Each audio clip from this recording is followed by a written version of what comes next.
So we're here. Hi, I'm Brad Alperin, as I think it says on the sign somewhere around here. I'm head of brand solutions at OUTFRONT, which is kind of a new thing. Our job is working with amazing brands to help them tell their stories and figure out how to accomplish their goals. And I have the great fortune today to be with Jo Fox. Jo, would you care to introduce yourself to these lovely people? I'm Jo Fox. I lead marketing at ESPN, and I'm so happy to be here. We had a great launch recently and a great partnership with Brad and the team at OUTFRONT. Fantastic. Well, let's talk about that, Let's talk shall about it. we? Let's cue it up. Okay, so ESPN, everybody knows what ESPN is. It's been around for a long time, legacy brand. Talk a little bit about this new offering that you guys were looking to launch. How is it not ESPN, and what's different about it? So we were doing two things. One was we were launching our new direct-to-consumer offering. So what that means is, you've always been able to get ESPN and all of its sports and shows and everything on cable TV, but you've not been able to get it through a streaming service directly, right? So we were doing that. And the second thing we were doing was also relaunching our app. So sort of enhanced features on the app, so you can bet, you can play fantasy, you can shop on there. So it's a whole amazing experience, like a sort of utopia for sports fans. So as you can see, that's two things we're doing, and it's already quite complex. And obviously our challenge in the marketing team was how do we explain that really simply to people, particularly when fans have an ingrained view of what ESPN stands for, right? And I guess the sort of second answer to that was really, or the second part of that is, when you're going direct to consumer, you're probably talking to people who might be less avid sports fans, or who might have not wanted to take ESPN or never have before. They could be younger, they've been cord nevers or cord cutters. So you actually just can't talk to yourself, right? Like ESPN has a really powerful owned media sort of inventory, but we need to talk to people in different places, in places we weren't normally. So, all right, so not only are you in places you aren't normally, but as you mentioned, you're talking to people who maybe haven't historically been kind of spoken to, right, by ESPN. So as you're thinking about all right, I got to resonate with this new audience.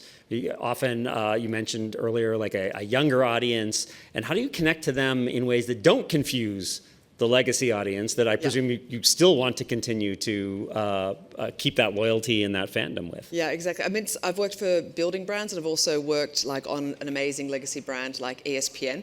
And it's such a gift and a benefit, but obviously because everybody knows what ESPN is, right? They've all grown up with it, they've loved it. But of course, that also means that people have a very clear idea of what ESPN is, and that's the bit you sort of have to combat in this. So we did a number of things. Oh, and there's also, so firstly, I think you can see from the screen somewhere around here, we sort of looked back at our brand and sort of went back to look forward and sort of said, okay, what is it about ESPN that people know that resonates? And that is things like our ESPN Red, the da-da-da, that people all know from SportsCenter over the years. So we don't want to get rid of any of that, right? But we need to make it look fresh and modern in a way that appeals to new audiences, and particularly digital audiences, actually. We have been around forever and had satellites and are on cable TV. How do you make sure you stand out in areas that people are in, both on their phones and in real life? And I think the second part of it really, and this goes deep into brand strategy, so apologies for that, but is you're also thinking, it's good to think about who we are, which we were thinking about then, but who are we not? And what does it look like in the competitive landscape for us? And so as we were sort of looking back to look forward, we were what we have going for us, and really what's really powerful for us, is the fact that we are the home for fans, built by fans. We have been in people's lives for a long time, and not just on their screens, but we're at college game day. We take SportsCenter on the road.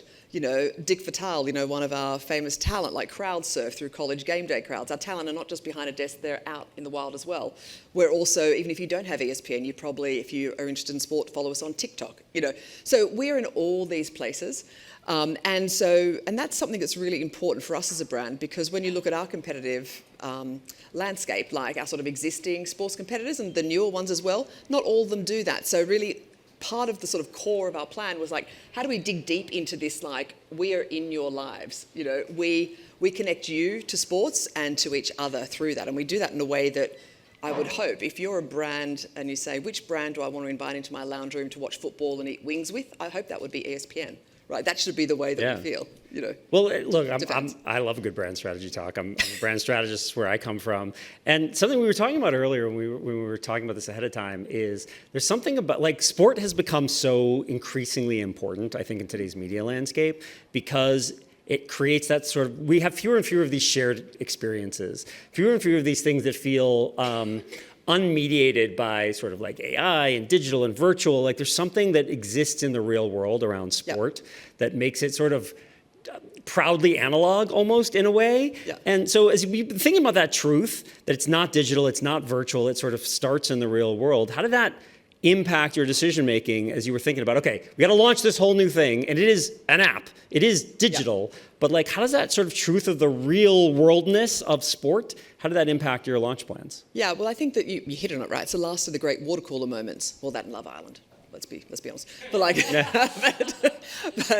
but you know, it's the last of the water cooler and it brings people together. I already said that in parts of our brand strategy. So we were thinking, how do we do that in our marketing plan, right? So we had a very strong baseline paid and owned media plan, right? We are blessed with loads of inventory. Not everybody can say that 24 million people will watch something that you're putting onto cable networks and can hit people there. But as I said, we needed to go to a new audience that we couldn't hit in this sort of linear environment as well. So the way we sort of thought about it is like, let's start with a really strong paid plan and an owned plan, but then think about where do we not always show up as a brand? You know, what is different for us? Like, let's not talk to ourselves all the time. Let's talk to, new people. And we had to talk to new people because we were launching this to a whole sort of new generation of fans as well. So we started with that and we thought, well, it's not just the marketing, it's also the content. I already mentioned that our content production teams go to game day campuses.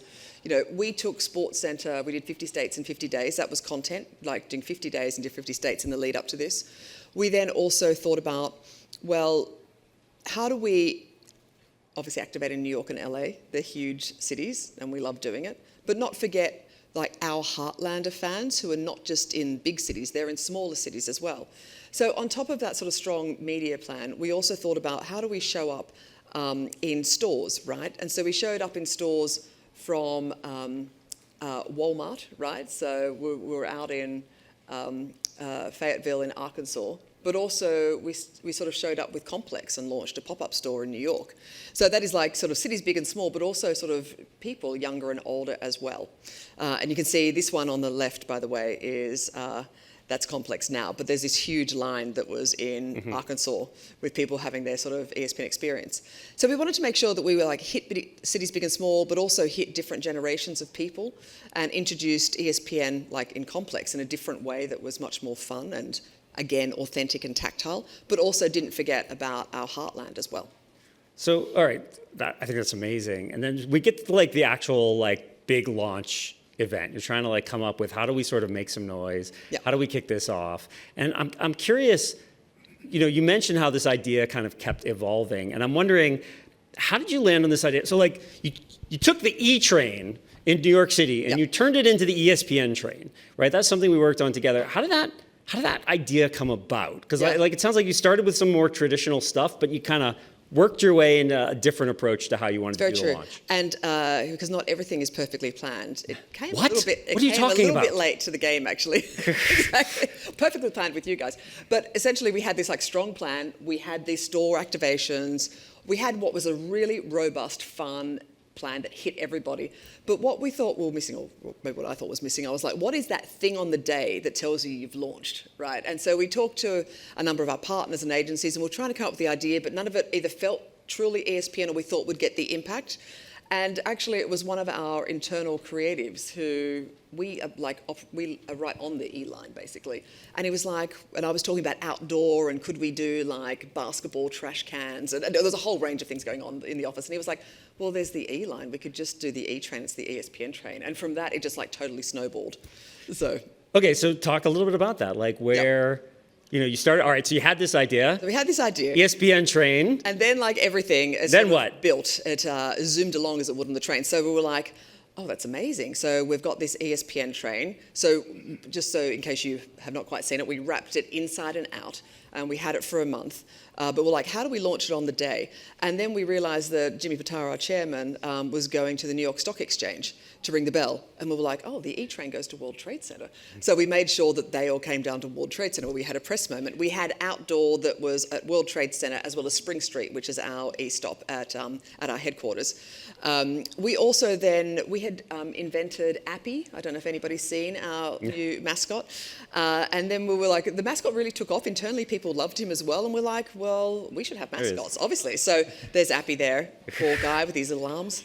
And then we were like, well, we should have New York's favorite mascots as well. So we got them to come along. And then we got a drum line. Like, it all started getting like into this like amazing moment. And then we were like, well, shouldn't we get someone to do the subway announcements? So we got Stephen A. Smith to be at Spring Street doing all the subway announcements. He has such an amazingly distinctive voice, right? And then we were like, well, we should also probably get an influencer down there. So we had Subway Takes. I don't know if any of you follow Subway Takes on, which is funny. He came down and interviewed both Stephen and Omar as well. And so it just sort of like became this really massive moment. It was like super fun, and it really, really felt like it cut through and it's impactful. But it also felt like us. You know what I mean? Yeah. Like, I don't think, I mean, like that shot with the mascots all on the train makes me laugh every time. But I don't think I think for us as a brand, that feels like us. I mean, I feel like I am constantly around mascots all the time. It felt very normal. And my life is like that all the time. Yeah. So I think this is amazing. Like, you've created this sort of whole series of ways in which you can connect to people in the real world. Like, you've wrapped the train, you've created this whole experience. This was like your big kind of launch moment. Yep. Talk to me a little bit about the impact of that. I know you can't talk about numbers and all that, but like, talk to me a little bit about the impact that that big launch day had. Like, how did that impact things like engagement? Like, did it get press? Did it like what? How did that? It did play out? I mean, the first one should never do this as like an insight-based marketeer, but the first was anecdotal, of course, which is just like so many people reached out to say, I just took your train, or sent photos, or they were like from LA going, do we have a train? And, and I should say we had lift activations as well. Speaking of another in real life, we had all these branded lifts in both LA and New York sort of circling around as well, and we had them sort of flash mob the area. But we had all this anecdotal reach out going, oh my God, that's amazing, that's so fun. And then, of course, we had all the quantitative, results, I guess, which is we had press from everything from like LA Times to Washington Post to like Sports Business Journal. We had a lot of digital and social. So we felt we really supercharged that launch. We had the press, of course, down at the World Trade Center station as well after our executive came from the New York Stock Exchange. But it really felt like a moment. And I think sometimes when you're doing a launch as well, you forget and maybe underplay how important it is internally as well. This is something the company's been talking about for a long time, and people have been working really hard on it. And sometimes if you don't think about these sort of tinderbox moments on the day of launch, it can feel underwhelming. But I guess it did not feel underwhelming for anybody internally either. So internally, people were like, mobbed Appy, to be perfectly honest. Like, he's become an icon.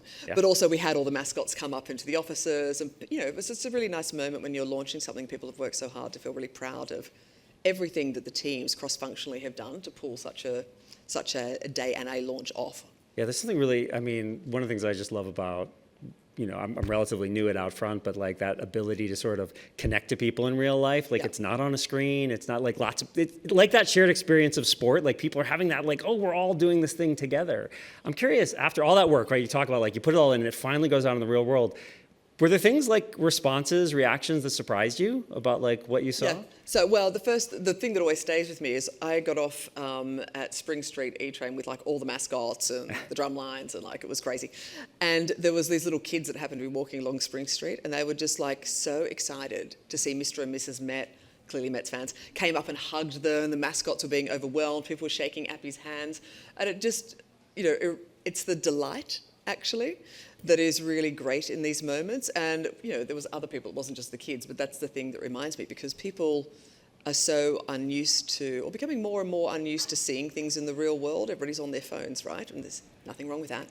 But I think increasingly, as we become more digitally AI focused, it's really important for brands to think about what makes them distinctive and how to drive an authentic connection in the real world as well. Yeah. I mean, there's also, I think, in my career working for brands, there's something about when you finally put something out into the real world, you like let it go. Yeah. And then you start to hear back from people, like just friends, family, like, I saw about this thing, and like, yeah, that's what we did. That's what I've been spending my time on. Exactly. Did you hear from like people who like normally you don't talk about what you do? Like you sort of hear about it from odd corners? You may have guessed from my accent that I'm not from around here. But I did actually hear like people, my old colleagues from London, for example, who were all like, "Oh my God, that looks amazing!" You know, and I was formerly at different sports organisations, and they follow ESPN. So yeah, you hear from a lot of people, and that's sort of partly why you sort of feel like it might have worked besides the quantitative like data. It's like that people are talking about it, right? And it feels like there has been a launch day. Yeah, there's something about that spread too, about like it's not even just about like however many people rode the train that day, like there's a lot of them, but that's not actually the whole thing. It's like people buzzing about it and how much kind of conversation, like across the pond, as it were. Like exactly, that's cool. And also cross airways. Some of you may have been through JFK, and we had this huge outdoor section in JFK as well. And so there were even like people both overseas and domestically who would film it and send it to me. And it had that sort of branding that you can see here, like just sort of exploding across that walkway that connects JFK. So it really felt like it made an impact, like the day of activation, but then the way we pulled together the creative for it as well. Fantastic. Okay, so you're starting to, you learned a lot during this time. Like you're starting to carry forward some of what you've begun to learn and try here into your next efforts. Like what insights are you taking out of the whole kind of launch experience that's becoming part of how you're thinking about how ESPN shows up in the world, how you're going to keep marketing, how you're going to connect with fans? Like what did this teach you about how to use IRL in more of your marketing and engagement strategies overall? Yeah, so I think there's, as I said, our brand, I feel very strongly, should be experienced, because sports is an experience, and that's what ESPN has brought sports fans. So I think without a doubt, like our sort of plans and the way we launched makes that even stronger, right? So that will always be something in our plans that we're thinking about. We're thinking now, we're like, okay, we've now launched. We have to reach all of these people. People who we can't get necessarily through our own channels. Where should we show up? You know, so for example, we've not been as a brand properly to South by Southwest. We wouldn't normally go there. But as sports becomes more entertainment and all these areas are doing more with sports, you're like, well, we probably should show up there in a different way as well, and make sure that, you know, our brand is stretching to a sort of broader audience, younger generation, different people. So I think there's that. The other thing I didn't mention at the top really was that we also partnered with Disney Plus for our launch, which was a huge part of it as well. So just to explain it, so ESPN exists as a tile on Disney Plus, and now if you get Disney Plus, you can also watch ESPN through Disney Plus, not just through our app. Our app provides the features, like the rich sports experience of the features, but if you just want to watch, you can do it on Disney Plus. And that means you have to take a different approach as well. We had a special offer that was still runs through till the end of the year really, which is that for the price point, you get Hulu and Disney as well as ESPN, right? So it's a really broad audience. So you're thinking about, okay, how do people who might be sports curious, you know, how do we talk to them in that way? And so I think, to your point about what happens now, it's like, well, what do we learn? Yeah. Right. Like, so already, for example, I'm thinking, well, you know, this is something that might not speak to a true sports avid, but it's actually going to drive to a different audience on Disney Plus. So sort of one example might be WWE, which we also launched, our premium live events on ESPN. And, you know, that is a very strong sports entertainment crossover. That audience, they're very entertainment inclined. So, you know, already I was like, well, we should be just pushing the Disney Plus part of this, you know, because they will get movies and entertainment as well as WWE. There'll be other things that might be like very super avid sports that are really going to live on the ESPN side. So I think as we go through this next year, we're both open to saying, okay, where do we need to be and where do we need to show up that we haven't shown up before, and connect in this sort of authentic way with fans or sports curious people, you know. And but also, what do we learn from this, and where do we really pivot our media and our creative and our approach to make sure that we're keeping it fresh, both in terms of our creative approach, but also to the people we're talking to.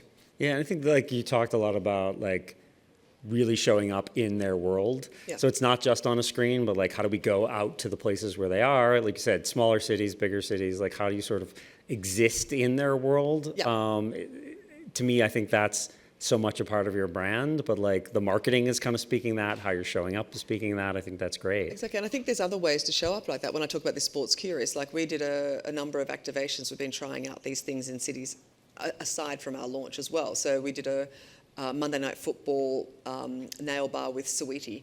So Saweetie is our first ever female music curator. And so we had the ESPN Red Nails and people came in to do that. So we're talking to a different audience that might be more entertainment inclined or like pop culture inclined.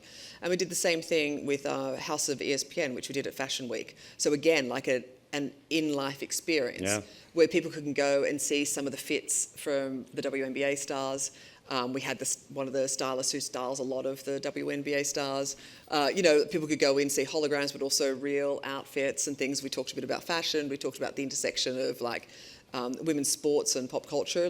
Again, it's just trying to think about what do you do that, again, connects properly in real life with these people where they have an amazing experience and it makes them rethink the brand they thought they knew, I think, in these spaces. Well, I think, like when I came over here, I was on the S train. I saw all you guys' stuff all over that. And it's that bundle package, right? I feel like there must be a real vote of confidence because you can see how, like, as they've sort of expanded from your launch and kind of gone into this bundle, like they're building on like a lot of the work that you've already done and that you sort of have gotten that thing. There must be a real vote of confidence that they're like, oh, how do we take the momentum you've built and build on it? Yeah, well, thank you for the feedback. Well, there you go. But no, it's been really great. And I think that everybody recognizes, you would all know this, if you're either like a huge sports fan or just, as I said, like interested in the water cooler moments of sports, it's sort of infused everywhere now. So it works with our Disney colleagues as well, because we're creating cultural moments, that help overall. So all right, we're just about going to wrap this up. But so as I look at it here, like I'm assuming that almost nobody else out there is launching a sports-related app or service. But like final thoughts. You never know these days. To be you never know. honest. Could be happening. There's a lot. They're probably not doing it as well as you. But like final thoughts or advice, right? Like everyone out here, we're in the marketing world. That's why we're here. Like, do you have any thoughts or advice for marketers who are looking for ways to like deepen connection with their own customers, their own fans, whoever they may be, regardless of the category? Like you guys have learned a lot in a relatively short amount of time of kind of what's working and how you're going to pull that forward. What advice would you have for everybody out there? I think we're both brand strategy nerds. But I sort of said before about looking back to go forward. You can only do that if you're a legacy brand. Obviously, if you're creating something from scratch, you can't. But I think it's like, what makes your brand distinctive and your offering distinctive, and how do you really drill into that and bring that to sort of real-world marketing, right? And by that, I mean in real-life marketing. I think there's so many, we all know this, right? There's different brands or activations or pop-ups or things that don't quite connect, and often that's because you don't really know why they're there or what they mean to you. So that is a very nerdy way of saying, I think like you always have to think really about like, what is my product offering? What is my brand saying? And how do I authentically tap into that? Both its offering, its culture, and its distinctiveness authentically in a way, because there's no way anybody can pull off anything that's inauthentic anymore. Like there's so much clutter. There's so many people trying. You have to really stay true about what feels like your brand or product offering and then really amplify it from there. Yeah, and I love how like all the things that you do that you bring to bear are part of that story, right? Like the content, the talent, the where you show up, the how you show up, the kind of media that you use, the story you tell within it. And whether you think of like a bunch of mascots running around as media, like it's a way in which you're telling that story. It's a way in which you're connecting with people. And it's all when it all comes together, like I think it did for your guys' launch, I think it's really special. And I'm super excited, like the kind of launch you guys have gotten off to. And I can't wait to see what you do next.